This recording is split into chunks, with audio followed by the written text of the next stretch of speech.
Hello दोस्तों, मेरा नाम अमन। मैं इस वीडियो में आपका स्वागत करता हूं। इस वीडियो में दोस्तों मैं आपको साइंस का चैप्टर बताऊंगा, force and laws of motion.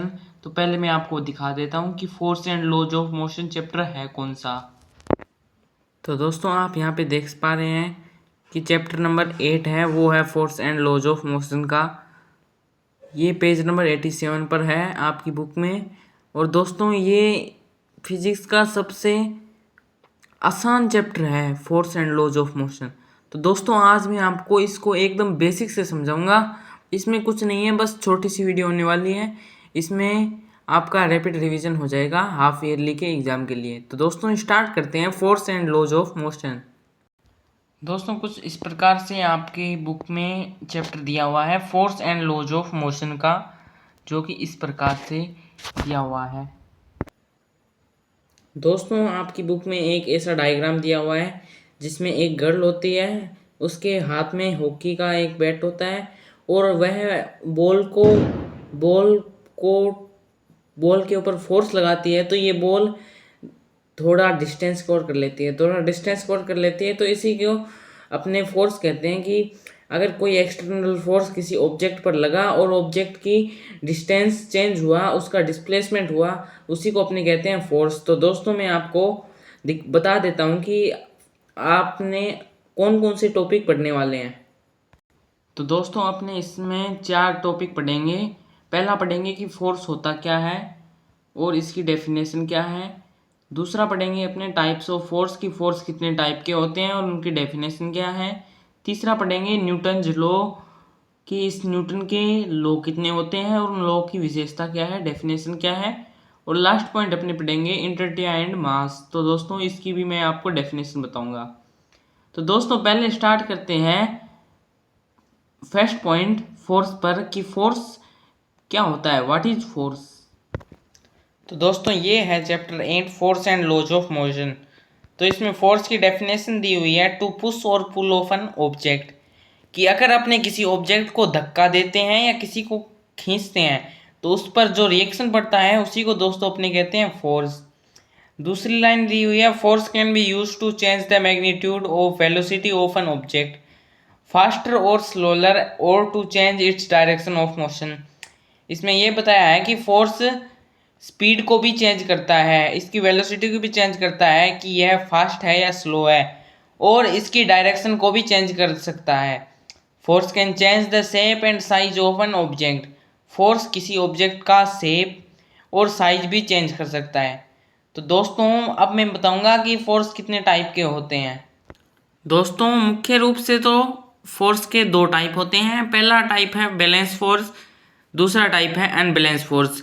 तो दोस्तों पहले बता देते हैं बैलेंस फोर्स क्या होता है। तो दोस्तों ये बैलेंस फोर्स की डेफिनेशन है व्हेन 2 और more force acting on an object are equal in magnitude and applying both side is called balance force.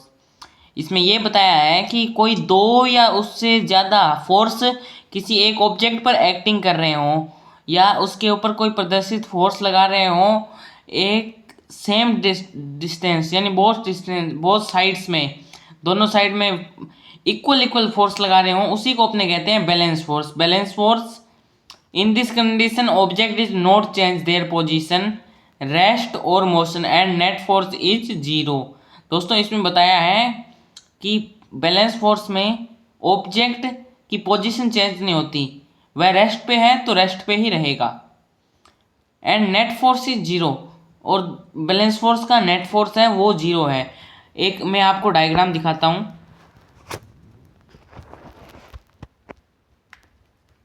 दोस्तों आप एक डायग्राम देख रहे हैं कि एक ऑब्जेक्ट है और एक साइड में फोर्स लग रहा है 100 न्यूटन और एक साइड में फोर्स लग रहा है 100 न्यूटन। तो दोस्तों ये दोनों साइड इक्वल फोर्स लग रहे हैं, तो इसका मतलब कि ऑब्जेक्ट है ये एक्सेलरेट नहीं करेगा, यानी गति नहीं करेगी, मोशन नहीं करेगा। तो इसी को दोस्तों अपने कहते हैं बैलेंस फोर्स, कि दोनों साइड में इक्वल फोर्स लगे, उसी को बैलेंस फोर्स कहते हैं। तो दोस्तों अब पढ़ेंगे अपने अनबैलेंस फोर्स के बारे में कि अनबैलेंस फोर्स क्या होता है। तो दोस्तों ये है unbalance force when 2 or more force acting on an object are not equal in magnitude or applying only one side।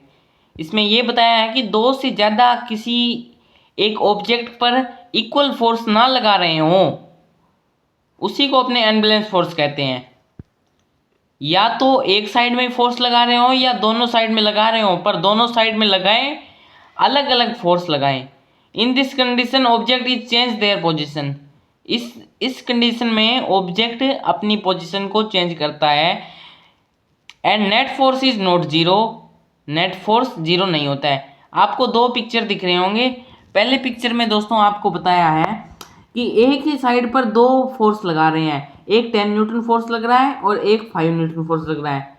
तो दूसरी साइड में कोई फोर्स नहीं लग रहा है, तो ये ऑब्जेक्ट क्या करेगा, ये एक्सेलरेट करेगा यानी गति करेगा। तो उसका नेट फोर्स फाइंड करेंगे तो ये 15 न्यूटन आएगा। कैसे आएगा, तो एक साइड में 10 न्यूटन प्लस 5 न्यूटन ये 15 न्यूटन, और दूसरी साइड में कोई फोर्स नहीं लगा रहा है तो 0 न्यूटन, और 15 न्यूटन को 0 न्यूटन में माइनस कर देंगे तो 15 न्यूटन ही आंसर आएगा। अब दोस्तों दूसरी पिक्चर देखते हैं। दूसरी पिक्चर ये है दोस्तों, एक ऑब्जेक्ट है, एक साइड में फोर्स लग रहा है 15 न्यूटन और एक साइड में फोर्स लग रहा है 25 न्यूटन। तो अगर अपने नेट फोर्स निकालना चाहें तो 25 को 15 में से माइनस कर देंगे तो आएगा नेट फोर्स 10 न्यूटन। तो दोस्तों 10 न्यूटन फोर्स आया, तो इसमें क्या है, ऑब्जेक्ट एक्सेलरेट करेगा। बैलेंस फोर्स में दोनों फोर्स सेम थे, परंतु अनबैलेंस फोर्स में दोनों फोर्स सेम नहीं है। तो दोस्तों यही विशेषता है balance force and unbalance force. Balance force वो होता है जिसमें दोनों साइड में इक्वल फोर्स लग रहा हो, और अनबैलेंस फोर्स वो होता है जिसमें दोनों साइड इक्वल फोर्स ना लग रहा हो। अब दोस्तों बात करते हैं कि फोर्स एक वेक्टर क्वांटिटी है और ऐसा unit of force is Newton. अब ये आपके न्यूमेरिकल क्वेश्चन में भी पूछ सकते हैं कि फोर्स की ऐसा यूनिट क्या है, तो यह है न्यूटन। तो दोस्तों एक बार न्यूटन बाबा एक पेड़ के नीचे बैठे हुए थे, वो सो रहे थे और ऊपर से एक फल गिरा उनके सिर के ऊपर। तब न्यूटन बाबा ने क्या करा कि यह अर्थ और स्काई, जमीन और आकाश में फोर्स लगा रहे हैं, एक दूसरे में फोर्स लगा रहे हैं। तो दोस्तों उसी से न्यूटन बाबा ने 3 लॉ दिए हैं। तो पहले लॉ पढ़ेंगे कि पहला न्यूटन जो फर्स्ट लॉ क्या कहता है। दोस्तों न्यूटन का फर्स्ट लॉ ये कहता है, an object at rest will stay at rest and an object in motion will stay in motion at constant velocity unless acted upon by A unbalanced force. इसमें कहने का मतलब ये है कि कोई ऑब्जेक्ट रेस्ट पर है तो वह रेस्ट पर ही रहेगी, अगर कोई ऑब्जेक्ट मोशन में है तो वह मोशन में ही रहेगी, अगर उस पर कोई अनबैलेंस फोर्स ना लगाया जाए। इसमें अनबैलेंस फोर्स क्यों आया, अनबैलेंस फोर्स इक्वल नहीं होते दोनों साइड और बैलेंस फोर्स इक्वल होते हैं। तो ये इस न्यूटन फर्स्ट लॉ ये कहता है कि कोई ऑब्जेक्ट रेस्ट पर है तो वह रेस्ट पर ही रहेगा, अगर कोई ऑब्जेक्ट मोशन में है तो वह मोशन में ही रहेगा। अब दोस्तों पढ़ते हैं न्यूटन का सेकंड लॉ कि न्यूटन का सेकंड लॉ क्या कहता है। अब दोस्तों ये न्यूटन का सेकंड लॉ है। इसमें बताया, if the net force on an object is not zero the object will accelerate, the direction of the acceleration is the same as the direction of the net force. इसमें Newton का second law ये कहता है कि अगर किसी object का net force zero नहीं है तो वह ऑब्जेक्ट एक्सेलरेट करेगी और इसकी एक्सेलरेशन करेगी, उसकी डायरेक्शन और नेट फोर्स इक्वल होगा यानी सेम होगा। तो दोस्तों एक्सेलरेशन फाइंड करने के लिए 3 फॉर्मूले हैं जो कि आप यहाँ पर देख सकते हैं। ए को डिनोट किया है एक्सेलरेशन से और v second velocity minus first velocity, कि पहले ऑब्जेक्ट कौन सी स्पीड में था और अब ऑब्जेक्ट कौन सी स्पीड में है। इसलिए दोस्तों पहले लास्ट वाली ऑब्जेक्ट और फिर फर्स्ट वाली इसमें माइनस कर देते हैं तो वेलोसिटी निकल के आ जाती है। अब नीचे the acceleration of an object is depend on both force and mass. इसने बताया कि एक्सेलरेशन फोर्स एंड मास दोनों पर डिपेंड करता है। अगर दोस्तों अपने को फोर्स निकालना हो तो ये फोर्स का फॉर्मूला है, ये force equal mass in bracket में second velocity minus final velocity upon में टाइम कर देंगे तो अपना फोर्स निकल के आ जाएगा। दोस्तों ये है एक्सेलरेशन में acceleration of an object is depend on both force and mass. Acceleration में फोर्स एंड मास दोनों जरूरी हैं। अगर एक्सेलरेट कर रही है कोई ऑब्जेक्ट, एक्सेलरेट कर रही है, अगर उस पर फोर्स लग रहा है तभी तो ही वह ऑब्जेक्ट एक्सेलरेट कर रहा है। अगर उस पर फोर्स नहीं लग रहा है तो वह ऑब्जेक्ट एक्सेलरेट नहीं करेगी। और दोस्तों इसमें मास बताया है कि इसमें मास किसे आया, अगर किसी फोर्स लगा रहा है, अगर उसमें कोई मास ही नहीं है यानी उसमें कोई वजन ही नहीं है तो वो ऑब्जेक्ट एक्सेलरेट किसे करेगी। तो दोस्तों इसमें बताया है कि the acceleration of an object is depend on both force and mass, कि एक्सेलरेशन में फोर्स एंड मास दोनों का होना जरूरी है। अब दोस्तों न्यूटन का लास्ट लॉ कहता है कि for every action there is an equal and opposite reaction, कि कोई एक्शन करते हैं अपने तो उसमें इक्वल फोर्स लग रहा है और ऑपोजिट रिएक्शन हो रहा है।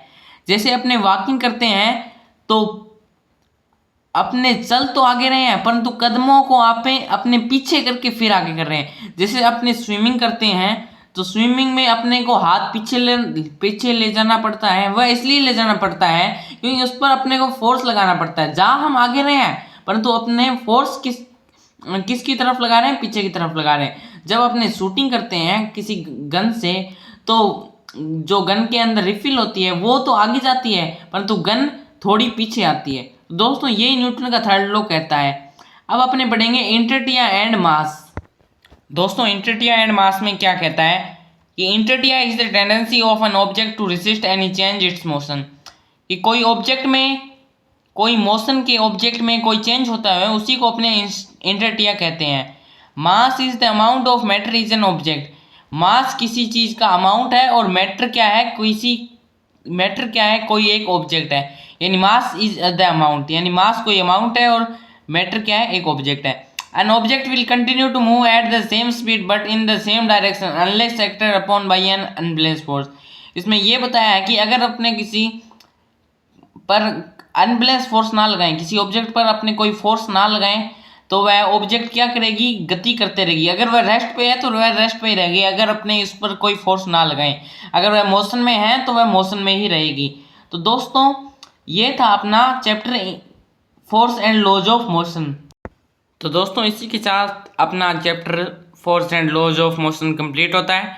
तो आपने जो भी पढ़ा उसको आप नोटबुक में नोट करते जाइएगा और अगर आपको इसका PDF चाहिए तो डिस्क्रिप्शन बॉक्स में आपको मिल जाएगा और कमेंट में आगे कौन सा चैप्टर स्टार्ट करना है वो आप मेरे को बता देना। तो तब तक के लिए धन्यवाद, थैंक यू।